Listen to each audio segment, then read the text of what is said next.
নমস্কার, আমি মীনাক্ষী মুখার্জি, বামপন্থী যুব আন্দোলন ডিওয়াইএফআইয়ের একজন কর্মী। খুব দ্রুততার সাথেই আপনাদের কাছে এই ফেসবুক লাইভে আমাদের হঠাৎ করেই আসা। মিডিয়া এবং সোশ্যাল মিডিয়ার মাধ্যমে জানতে পারলাম যে একদিন বা দুদিনের মধ্যে কোনো একটা নবান্ন অভিযান আছে।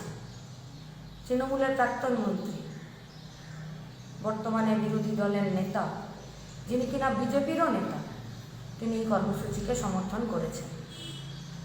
এই কর্মসূচির উদ্যোক্তারা এই কর্মসূচির সাথে আমার নাম যুক্ত করে প্রচার করেছেন। এটি চরম অনৈতিক কাজ এবং জনমানুষের বিভ্রান্তি তৈরি করার জন্যই এই কাজ করেছেন। এই অনৈতিক কাজকে আমরা আমাদের সংগঠনের পক্ষ থেকে, ডিওয়াইএফআই পক্ষ থেকে আমরা ধিক্কার জানাচ্ছি, প্রতিবাদ জানাচ্ছি। আজিকরের ঘটনায় 9 তারিখ থেকেই এসএফআই ডিওয়াইএফআই অ্যাডভা রাস্তায় আছে।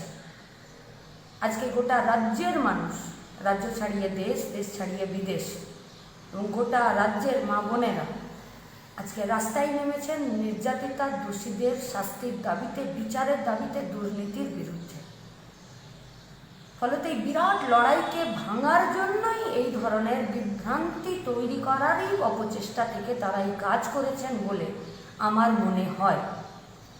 এই কর্মসূচি সম্পর্কে আমি বা আমাদের ডিওয়াইএফআই এর বিস্তারিত কিচ্ছু জানা নেই, জানাটা কথাও না। আমি বা আমাদের সংগঠনের কেউ ডিওয়াইএফআই এর, এসএফআই, অ্যাডভা বা কোনো বামপন্থী সংগঠনের এই কর্মসূচির সাথে কোনো যোগাযোগ নেই। আরএসএস, বিএচপি, ছাত্র সমাজের ফাঁদে পা দেবেন না, আপনাদের কাছে আমাদের আবেদন। 27 তারিখ গোটা রাজ্যে, জেলায় জেলায়, এলাকায় এলাকায় এসএফআই, ডিওয়াইএফআই, অ্যাডভা আরজি করের নির্যাতিতা দোষীদের শাস্তির দাবিতে এবং বিচারের দাবিতে এবং অবশ্যই দুর্নীতির বিরুদ্ধে রাস্তায় থাকবে। এসএফআই, ডিওয়াইএফআই নেতৃত্বে যে আন্দোলন কর্মসূচি 27 তারিখ থাকবে, সেই কর্মসূচিতে অংশগ্রহণ করবেন। এই আবেদন আপনাদের কাছে আমরা আমাদের ডিওয়াইএফআই এর পক্ষ থেকে আমরা রাখছি।